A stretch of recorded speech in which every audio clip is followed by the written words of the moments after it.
തമിഴ്നാട്ടിൽ നിന്ന് ആദ്യ 1000 കോടി പിറവിയെടുക്കാൻ പോകുന്ന പാൻ ഇന്ത്യൻ പടം റിലീസിന് മുന്നേ പ്രൊഡ്യൂസറും അണ്ണനും പറഞ്ഞതൊക്കെ ഓർത്താൽ any creator, any director in Indian film industry வாய பொளந்து பார்க்க போறாங்க. 1000 crore എതിർപാർത്തിട്ട് இருக்கேன், நீங்க என்ன 1000 crore അപ്സെറ്റ് பண்றீங்க?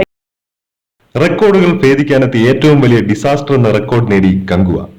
പൊട്ടിയത് പൊട്ടി, വീണ്ടും അണ്ണനെ എയറിലാക്കി വൈഫ് ഒരു പോസ്റ്റ് ഇട്ടതാണ്. ഞാൻ സൂര്യയുടെ വൈഫായി അല്ല സംസാരിക്കുന്നത്. ആദ്യത്തെ അരമണിക്കൂർ വർക്കായില്ല, സൗണ്ട് കൂടുതലാണ്, എന്നാലും ബാക്കി പോസിറ്റീവ് എവിടെ, ഹാർഡ് വർക്ക് എവിടെ, എന്തിന് ഡീഗ്രേഡ് ചെയ്യുന്നു എന്നൊക്കെയാണ് ഉള്ളടക്കം.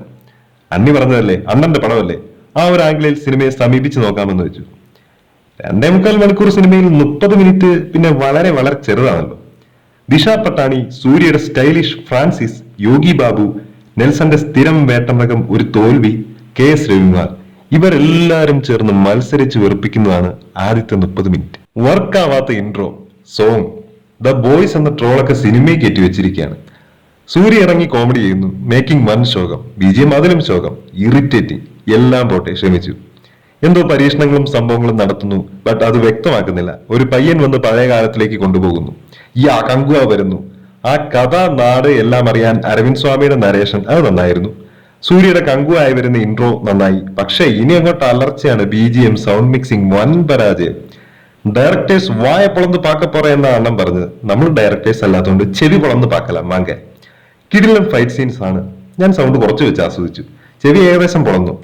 തിയേറ്ററിൽ കണ്ടവർക്ക് വർക്കാവാത്തതിന്റെ കാരണം ഇത് തന്നെ. എണീറ്റ് പോകാതിരിക്കാതെ വേറെ നിവൃത്തിയില്ലല്ലോ. സൂര്യ ഒരു ചെറുക്കന്റെ അപ്പനെ കൊല്ലുന്നതും അവന്റെ അമ്മ ആത്മഹത്യ ചെയ്യുന്നതും അവനെ സൂര്യ ഏറ്റെടുത്ത് വളർത്തുന്നതുമാണ് ഇനി സ്റ്റോറി. അനാഥനെ ഏറ്റെടുക്കുന്ന പാസക്കഥ വർക്കാവാത്തതിലും ഈ അലർച്ച, ഇരപ്പ്, പെരുമ്പറ BGM ഒരു കാരണമാണ്. ശ്രദ്ധിക്കാൻ പറ്റണ്ടേ, ചെവിയിലെ ചോര ഉടയ്ക്കോ പടം കാണുമോ, അതാണ് മാറ്റർ. വലിയ ഇമ്പാക്ട് ഒന്നും ഇല്ലാത്ത ബോബിയുടെ വില്ലൻ റോൾ, പിന്നെ ചതി, മോട്ടിവേഷൻ, പാസം. ഹരീഷ് ഉത്തമനുമായുള്ള ഫൈറ്റ് സീൻ കിടുവാണ്. പക്ഷെ ആസ്വദിക്കണമെങ്കിൽ സൗണ്ട് തീരെ കുറച്ച് വെക്കണം. മുതലയുമായിട്ടുള്ള സീൻ കൊള്ളാം, പക്ഷെ കുറെ ലെങ്ത് കൂട്ടി കൊല്ലാക്കൊല ചെയ്യും പോലെ തീർത്തു. DSP തന്നെ അയാളുടെ NTR മൂവിയിൽ നിന്ന് അടിച്ചു മാറ്റിയ മന്നിപ്പ് സോങ് വലിയ കാര്യമൊന്നുമില്ല.